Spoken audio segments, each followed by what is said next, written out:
You are now entering Clearview, Illinois, city limits. The name of tonight's tale is My People Demand Blood.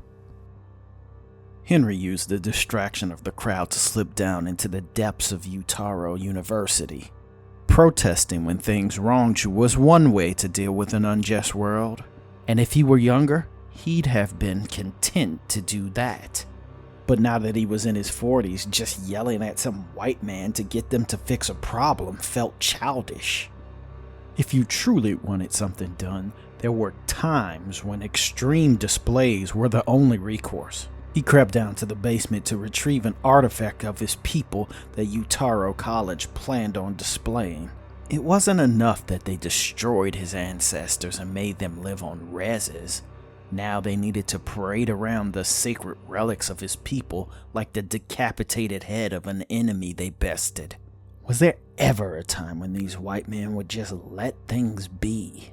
Henry rooted around in the basement amongst crates and crates of miscellaneous antiquities. He found the one he was looking for and pulled his crowbar from his backpack. After a moment of prying the old nails from the board, he saw a shadow rushing his way.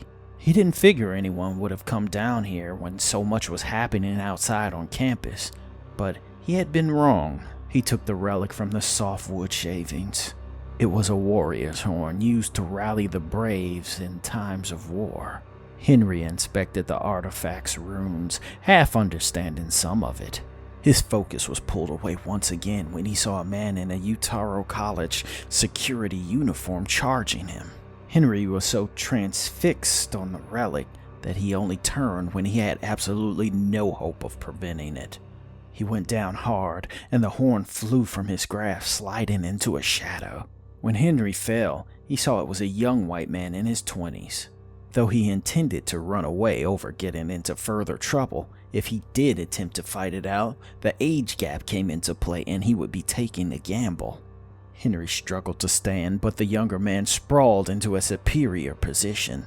Before the conflict could progress, Henry's hands were behind his back and in zip ties. He felt the younger man move away. When they met each other's gaze, the man felt familiar to him, but he couldn't put his finger on it.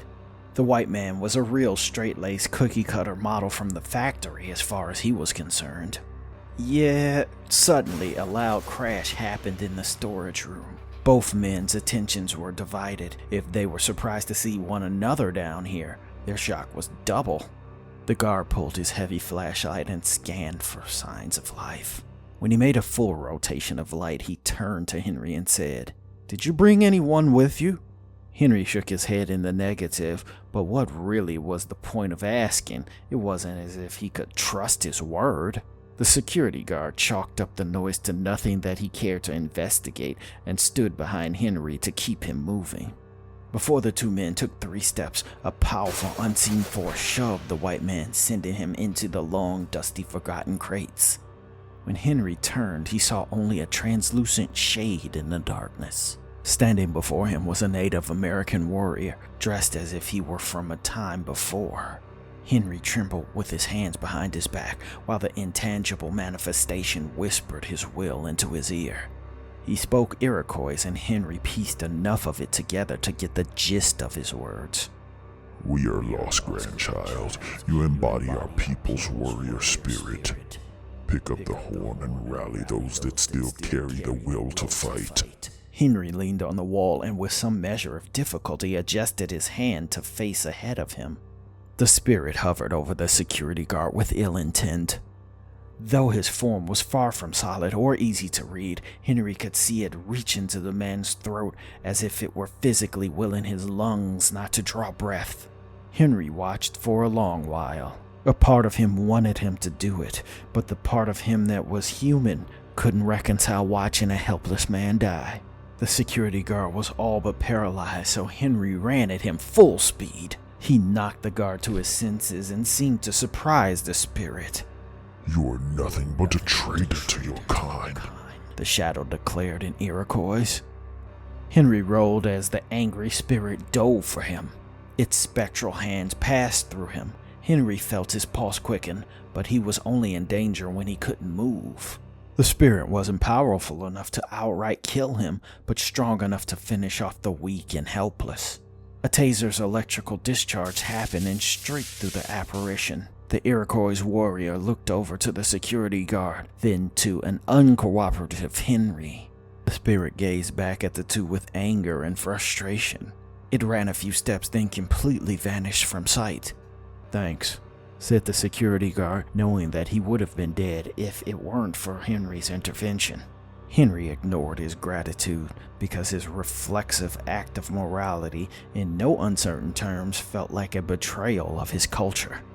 "What are you doing here, Deputy Clifton?" said Henry. "I do this part-time. I'm on medical leave from the police."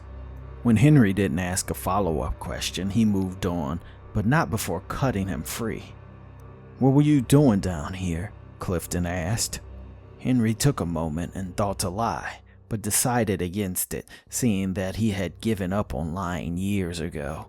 "I was looking for an artifact of the Iroquois that was going on display."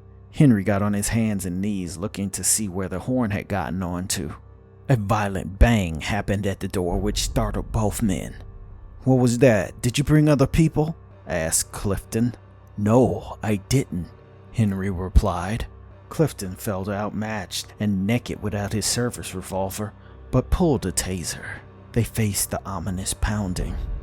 Whoever threw themselves on the door did so without consideration for the inevitable stress their body would absorb from such brutality. The door busted open and a man, most likely a student of Utaro, emerged. Clifton had seen quite a bit of action overseas and encountered enough madness in his time on the force to know when someone had left their body and were out of their mind. Looking at the student's eyes, he could tell someone was driving, yet no one was at the wheel. Henry noticed this was one of the protesters from outside that he had met in passing. For a brief moment, he had thought the boy came down to help him, but all notions of that were dispelled when he spoke in Iroquois. "Give me the horn so that I might summon true warriors of the cause. I will accept that you are not a warrior, so you do not know the bloodshed it takes to destroy your enemies. Step aside and I will finish the war they started." Henry was frozen with inaction. All the while, he could hear Clifton attempting to demand compliance out of an entity that was incapable of it.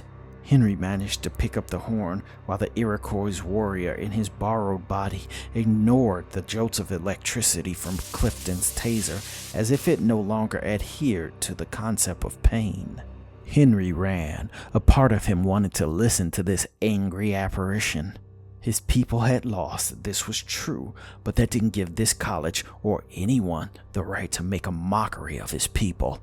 This warrior rejected the premise that the war was even over, and when one did that, they were merely fighting for the sake of violence. The possessed kid gave chase.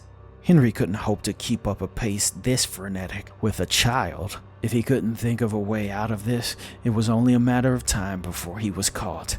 As the crazed student gained, Clifton shoulder rushed him, sending him into a pile of crates. "I can do it, hand it to me," Clifton said to Henry while they sprinted up the stairs together.